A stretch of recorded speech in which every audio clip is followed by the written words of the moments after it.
Esselamu Aleyküm ve Rahmetullahi ve Berekatuhu. 2026 Kurban Organizasyonu'ndan dolayı Bangladeş'teyiz. Bangladeş'te açtırılmış olduğumuz kuyuları da aynı zamanda ziyaret ediyor, açılışlarını gerçekleştiriyoruz.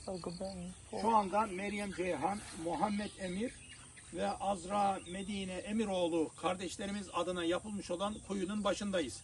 Burası tam bir geçiş güzergahında bulunan bir yer. Kuyumuz da tam öyle bir yere yapılmış. Cenab-ı Allah bu kardeşlerimizden sonsuz razı olsun. İnşallah bu kuyudan içtikleri, bu yöre halkının içtiği gibi kendilerine de Firdevs cennetinden su içmeyi, Havz-ı Kevser'inden su içmeyi nasip eylesin. Vesselamu Aleyküm ve Rahmetullahi ve Berekatuhu.